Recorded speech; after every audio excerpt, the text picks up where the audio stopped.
আসসালামু আলাইকুম। আশা করি সবাই ভালো আছেন। আজকের ভিডিওতে আমি আলোচনা করব ডায়াবেটিসের পেশেন্টদের একটা কমন প্রবলেম নিয়ে আলোচনা করব, সেটার রেমেডি নিয়ে আমি আলোচনা করব। আপনারা এখানে দুটো লেখা দেখতে পাচ্ছেন, একটা হচ্ছে ডায়াবেটিস আর আরেকটা হচ্ছে ল্যাকটোলোজ।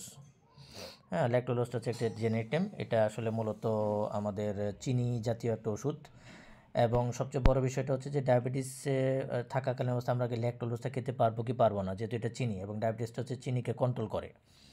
এবং আপনি যদি বাইরে থেকে চিনি খান তাহলে সেক্ষেত্রে তো আপনার ডায়াবেটিসে বেড়ে যাওয়ার প্রবণতাটাই বেড়ে যাবে। আচ্ছা, এখন আমি একটু ডিটেলসে আসি। ল্যাকটোলোজটা আমি কেন খাচ্ছি? ডায়াবেটিস পেশেন্টদের একটা কমন প্রবলেম হয়ে থাকে, সেটা হচ্ছে যে তাদের কনস্টিপেশন হয়। কনস্টিপেশন বলতে যে আপনার বাথরুমটা অনেক টাইট হয়ে যায়। বাথরুমটা যখন টাইট হয়ে যায় তখন তাদের বাথরুম করতে খুব কষ্ট হয়। এরকম সারা পৃথিবীতে প্রায় 60% ডায়াবেটিস পেশেন্টদের ঠিক সেম প্রবলেম হয়। এখন 60% পেশেন্টের যদি একটা সেম প্রবলেম হয়, তার মানে এটা একটা কনসার্ন। এবং সেক্ষেত্রে ল্যাকটোলোজের কাজ হচ্ছে যে বাথরুমটাকে নরম করে বের করে দেওয়া। এখন আমি যদি বাইরে থেকে ল্যাকটোলোজ অর্থাৎ চিনিটা খাই, এই ল্যাকটোলোজটা খাওয়ার পরে আমার বডির ভিতরে সে দুইটা পরিবর্তন নিয়ে আসে, অর্থাৎ ল্যাকটোলোজটা ভেঙে আপনার দুইটা উপাদান তৈরি করে। একটা হচ্ছে গ্যালাক্টোজ এবং একটা হচ্ছে ফ্রুক্টোজ। হ্যাঁ, গ্যালাক্টোজ এবং ফ্রুক্টোজ এই দুইটা উপাদান একটু লিখে দিচ্ছি।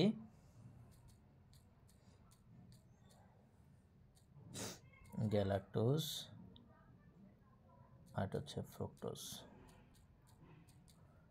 Galactose and fructose. হ্যাঁ, তো এখন কথা হচ্ছে যে আমরা যখন ল্যাকটোলোজটা খাবো তখন এটা খাওয়ার পরে এটা আরও দুটো চিনি উৎপাদন করবো, অর্থাৎ গ্যালাক্টোজ সেটাও চিনি, ফ্রুক্টোজ সেটাও একটা চিনি। তো আলটিমেটলি কী হচ্ছে যে আমি ডায়াবেটিস রোগী, চিনি কমানোর জন্য আমি ডায়াবেটিস ওষুধ খাচ্ছি এবং সেক্ষেত্রে আমি বাইরে থেকে আবার ল্যাকটোলোজ খেলাম, আরও চিনির পরিমাণটা বেড়ে গেল। এখন আমি একটু ডিটেলসে বলি যে ল্যাকটোলোজটা হচ্ছে একটা এপিআই, মানে অ্যাক্টিভ ফার্মাসিউটিক্যাল ইনগ্রেডিয়েন্ট। এটা বাজারে আপনার আরও কিছু ব্র্যান্ড নেমে পাওয়া যায়, যেমন অ্যারিস্টো ফার্মার আছে, আপনার অ্যাভোলাক মোস্ট ওয়াইডলি ইউজ হয়, আপনারা জানেন অ্যাভোলাক। এছাড়া আছে স্কোয়ারের অসমোলাক। এছাড়া আরও অনেক কোম্পানির আছে বাজারে। আপনারা ওই ল্যাকটোলোজ বলে ফার্মেসিতে আপনারা যখন যাবেন বা বলবেন, তারাই আপনাদেরকে বিভিন্ন কোম্পানির ওষুধগুলো আপনাদেরকে দেওয়ার চেষ্টা করবে। তো সেগুলো আপনারা খেতে পারেন, কোনো সমস্যা নেই। কিন্তু বিষয়টা হচ্ছে যে ডায়াবেটিস পেশেন্টদের জন্য আসলে প্রিকশনটা কতটুকু? ডায়াবেটিস পেশেন্টদের জন্য প্রিকশনটা হচ্ছে যে আমরা যখন ল্যাকটোলোজ ডায়াবেটিসের পেশেন্টদেরকে আমরা দিব বা আমরা যদি আমরা খেয়ে থাকি, তাহলে সেটা অবশ্যই আমরা খেতে পারবো, বাট এটা অবশ্যই লো ডোজে খেতে হবে। যেহেতু ল্যাকটোলোজ নিজেই আপনার চিনির পরিমাণটা বাড়িয়ে দিচ্ছে ডায়াবেটিস পেশেন্টদেরকে, তার মানে এখানে আপনাকে স্পেশাল একটা প্রিকশন আপনার নিতে হবে। এটা কখন নেবেন? যখন আপনার কনস্টিপেশন হবে, তখন আপনাকে এই প্রিকশনটা আপনাকে নিতেই হবে। তো প্রিকশনটা কি আসলে?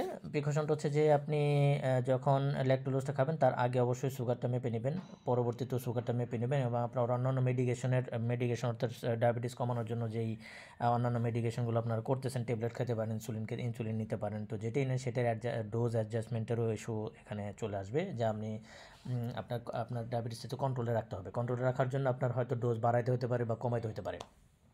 সো এটার জন্যই আপনার ল্যাকটোজটা যখন খাবেন তার আগে এবং পরে আপনি সুগারটা মেপে নেবেন। মেপে নিয়ে আপনি সেইভাবে ডোজটা অ্যাডজাস্টমেন্ট করে নেবেন, এবং এটা অবশ্যই ডাক্তারের পরামর্শ করবেন। এই হচ্ছে ম্যাটার। আর রিকমেন্ডেড ডোজ হচ্ছে আপনার 2 থেকে